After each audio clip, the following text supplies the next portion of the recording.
Hello everyone and welcome to EPG Pathshala. Today we are going to discuss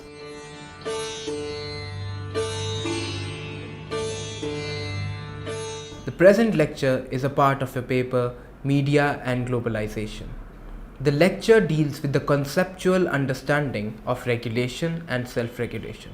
We will discuss the agencies and control mechanisms which ensure the functioning of such a process in India.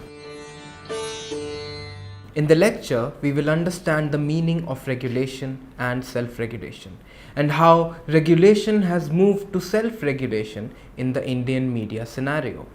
We will also understand the different agencies and laws which deal with regulation and self-regulation. Let us first see what is the rationale for media regulation. The rationale for media regulation in general stems from considerations of economic efficiency and public interest, while the rationale for media specific regulations arise from keeping the citizens in the central position. The economic efficiency rationale is generic in nature, vis-a-vis the rationale for public interest, as the former applies across markets that operate under non-competitive conditions, while the latter applies mainly to the market for media products. For example, regulations in the form of requirement that network operators must carry public service programs to ensure their universal access and discoverability, policies directed at ensuring production of wide-ranging, high-quality programs, and programming that reflects regional and national viewpoints. Meaning and types of regulation. There are various meanings and types of regulations, with the former ranging from the narrowest to the broadest. Beginning with the simplest and the narrowest definition, regulation refers to the promulgation of an authoritative set of rules, accompanied by some mechanism, typically a public agency, for monitoring and promoting compliance with these rules. This meaning is broader since it also incorporates matters relating to redistribution, public ownership, taxation, and subsidies. Lastly, in its broadest form, regulation includes all mechanisms of social control, including unintentional and non-state processes. It extends to mechanisms which are not the products of state activity, nor part of any institutional arrangement, such as the development of social norms and the effects of markets in modifying behavior. This implies that the notion of intentionality about the development of norms is dropped, and anything producing effects on behavior is capable of being considered as regulatory.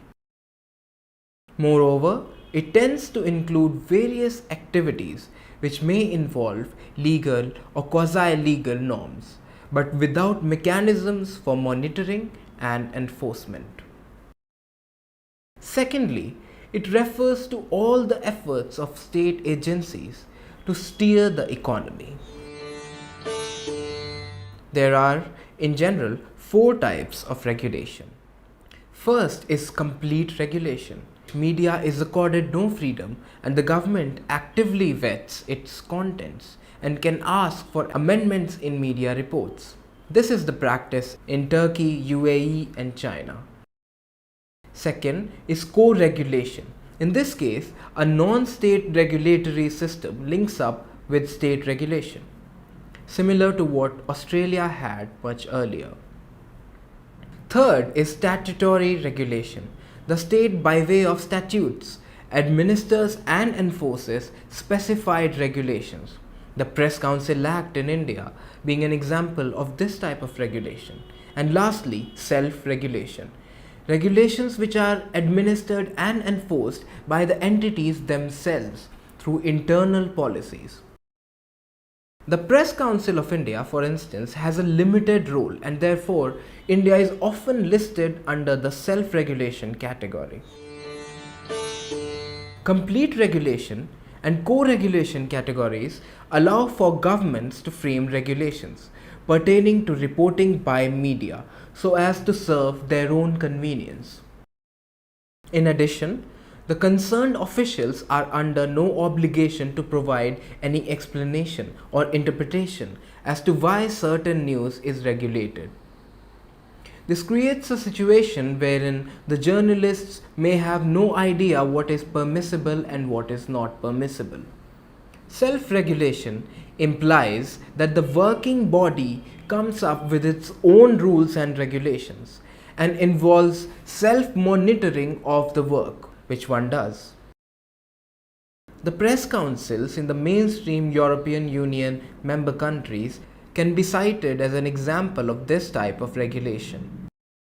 This can be achieved through various ways such as cooperative regulation, delegated regulation, devolved regulation, and facilitated regulation. Media regulation in India.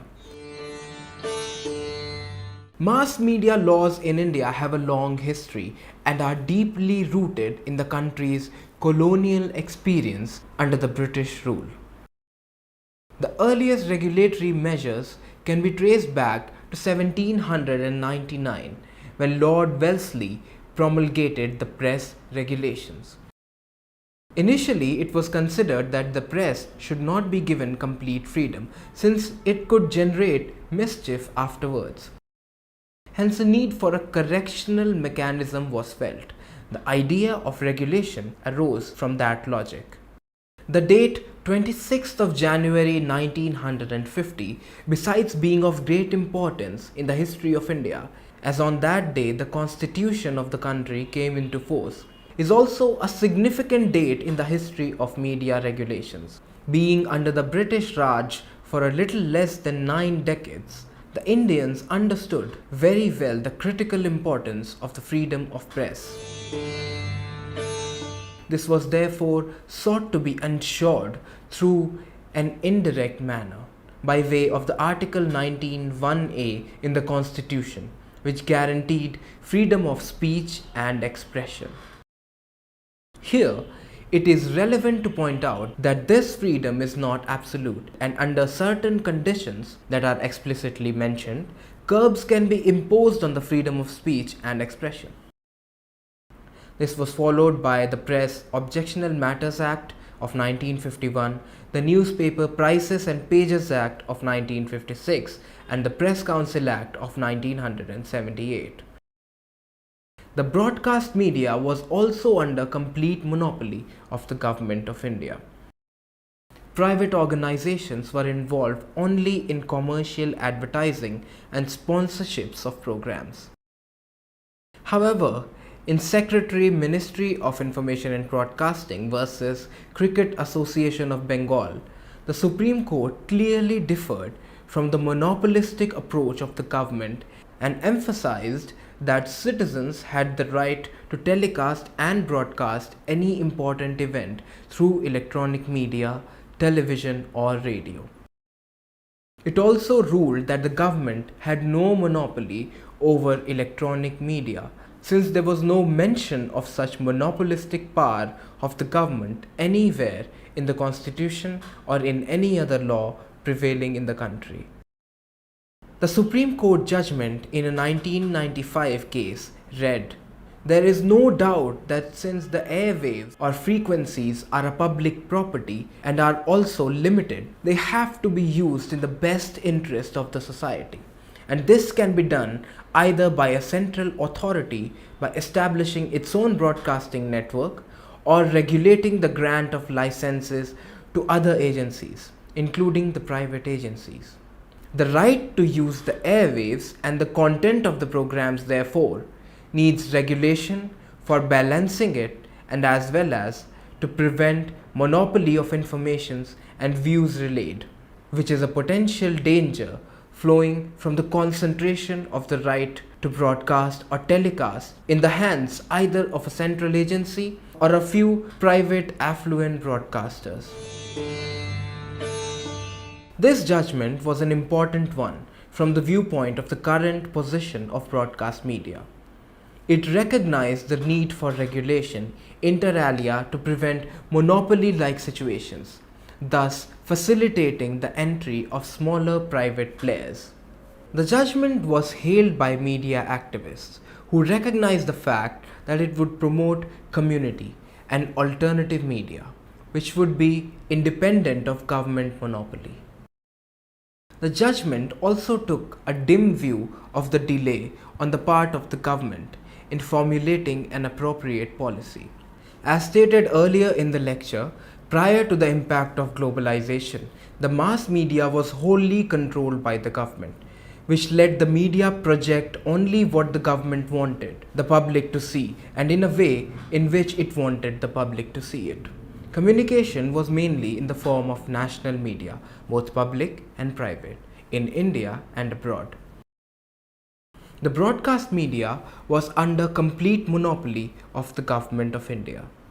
Private organizations were involved only in commercial advertising and sponsorships of programs.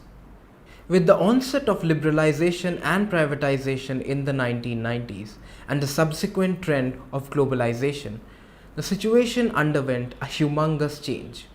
The advent of transnational media and advanced communication technologies like satellite delivery and integrated services digital network. In this environment of liberalization and globalization, the general view veered against the government control. It was argued that subjecting the media to such controls was undesirable, as it would adversely affect its independence and autonomy. To avoid that, self-regulation was considered to be the most desirable option in India. Apparently, this is a universal phenomenon seen in almost all democratic countries, starting with Sweden in 1916, Britain in 1953, and India in 1966, began to establish a self-regulatory organization called the Press Council. However, it does not have any legal powers and the government does not need to comply with its recommendations. The electronic media has to comply with the Central News Media Accreditation Guidelines of 1999, which say that if a media organization is held to have provided any false or fraudulent or forged details or documents, the representative media organization shall be debarred from accreditation up to a maximum of 5 years, but not less than 2 years, as decided by Central Press Accreditation Committee. Likewise, there is pre-publication substantiation done by editors in newspapers and media prior to the news assigning to the public domain. Apart from that, an internal mechanism for adherence to authenticity of information is sought to have ensured through mechanisms such as Media Council of Peers and media watch groups, reader's editor or internal ombudsman, letters to the editor, all of which are intended to highlight and address the wrongs done by media persons, reporters, or the management. The television media has associated its own self-regulatory mechanism, News Broadcasting Standards Authority or NBSA. The News Broadcasters Association or NBA emphasized on self-regulation and unveiled its draft self-regulatory code of ethics in October 2008 as a replacement for the content code suggested by the government. Although regulation of media content has been initiated in the early years of liberalization, the debate gained momentum only in 2003, mainly on the issue of representation of certain minority groups in television. Following complaints from the Women's Commission and some NGOs in connection with indecent portrayal of women, violence, and surrogate advertisements on various channels, the ministry in December 2003 sent out written communication to television channels to desist from exhibiting adult content on television. The Broadcast Services Regulations Bill was finally drafted in 2006. The bill envisaged the establishment of BRAI, for regulation of content, while also being the administrative authority for setting up of a Public Services Broadcasting Obligation Fund or PSBOF and administering it. The PSBOF was to perform the task of looking into the public service obligations of the private broadcasters. The bill met with the opposition of journalists, as it was construed as an attack on the freedom of expression of the press. The broadcasters, too, criticized the bill for imposing excessive content regulation. The Indian news broadcasters, in an attempt to negotiate effectively with the government on the proposed bill, formed their own pressure group, the News Broadcasters Association of India or NBA. In 2008, the government issued directives to the state and district cable TV monitoring committees. A major responsibility of these committees was to ensure that no program is affecting public order, fanning widespread resentment in any community, no authorized or pirated channels are carried, and to ensure that local news is presented in an impartial manner and does not offend or incite any community. In response to the government document, the NBA on 22nd of April 2008 proposed its own draft Code of Ethics and Broadcasting Standards and a News Broadcasting Standards Authority to deal with violations and meting out punitive actions against offending broadcasters. In October 2008, the NBA brought out its draft Self-Regulatory Code of Ethics, which emphasized self-regulation as a replacement for the content code suggested by the government. The key aspects of the code addressed issues relating to sting operations, privacy, decency, and measures to be taken against an errant channel. The media coverage of terrorist attacks in Mumbai on 26th of November 2008 completely flouted the code prescribed by the NBA. In the wake of this, the ministry issued warnings and advisories to various news channels for allegedly compromising national security and the counter-offensive and offending national integrity and public sentiments. This led to renewed debate for a statutory set of regulations to be imposed on media in general and TV news in particular. The Print and Electronic Standards Regulation Bill of 2012 incorporated a provision which could have led to imposition of heavy fines and even cancellation of the license of media organizations for offences. But what drew criticism are the other provisions of the bill, which invested authorities with power to suspend or ban coverage on an event in national interest, as it was seen as a suppression of the freedom of media to report in India, something that is enshrined in the Constitution by way of guaranteeing freedom of speech. In a democracy, the freedom of press is and should be paramount. So what is the way ahead? For a meaningful self-regulatory system, it is required that such a system be prompt, proactive, participatory, and most importantly, one to which the newspaper and magazine publishing sector is committed and accountable. There is a clear need to relook at accountability systems across media, including print.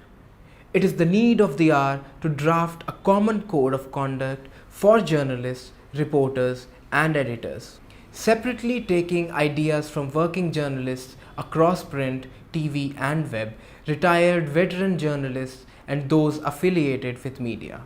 If the government truly reposes its faith in self-regulation, it should initiate sincere efforts to mandate or facilitate the coming together of the broadcasting fraternity under one umbrella.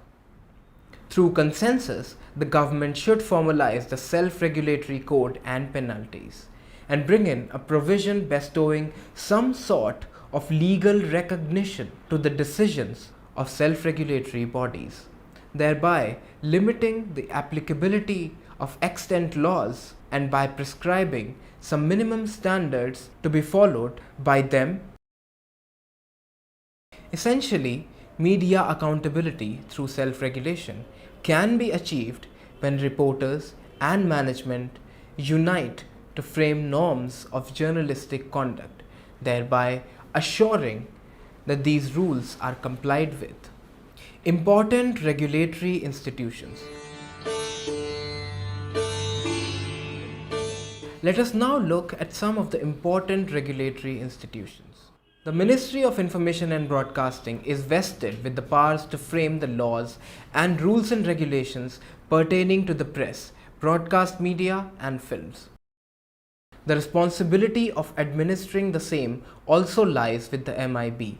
Further, it performs the important function of assisting the public in general to access available information and disseminate programming content relating to entertainment, current affairs, and other similar programs, ensuring at the same time that this mix offers a judicious balance between public interest and commercial needs.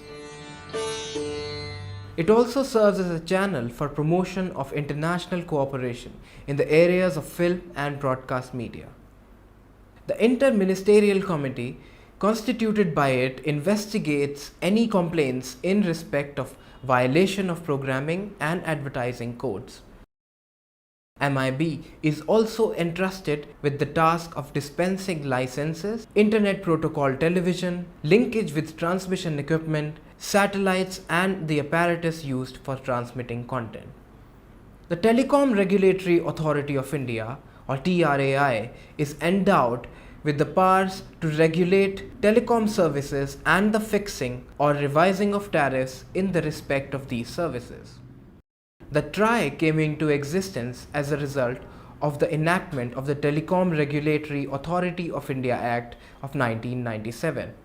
TRAI is also tasked with the responsibility of formulating policies that are transparent and fair so as to encourage a clean, competitive environment for the operation of firms engaged in providing media market. From January 2004 onwards, the scope of the TRAI Act was expanded to include broadcasting and cable services, thus allowing TRAI to make recommendations in respect of A. Regulations pertaining to the maximum time permitted to pay channels for display of advertisements, and B. Terms and conditions upon which addressable systems may be provided to the customers. The Telecom Disputes Settlement and Appellate Tribunal is vested with the power to hear appeals against the orders passed by TRAI and pass orders or judgments in such cases. The Competition Commission of India, or CCI, owes its existence to the Competition Act of 2002. It has a mandate to ensure a fair and robust competitive environment for the functioning of all markets that do not operate under competitive conditions. It also strives to align the sector-specific regulatory laws with the more generic laws passed by it. Further, upon receiving a reference from a statutory agency regarding any issues pertaining to competition, it is incumbent upon CCI to give its considered opinion. It is also tasked with creating awareness in the public and imparting training about competition issues. Press Council of India, or PCI, came into existence following the Press Council Act of 1978 with the purpose of preserving the freedom of the press and maintaining as well as improving the standards of newspapers and news agencies in India. PCI's functions in brief are as follows: helping newspapers maintain their independence, building a code of conduct for journalists and news agencies, helping maintain high standards of public taste and fostering responsibility among citizens. Review developments likely to restrict flow of news. Conclusion. So let us now try and summarize what we have discussed in the lecture. We understood the meaning of regulation and self-regulation and how regulation has moved to self-regulation in the Indian media scenario. We also discussed the different agencies and laws which deal with regulation and self-regulation. For more details, please read the module carefully and do attempt all the questions. For further reading suggestions, please refer to extended reading list. Thank you.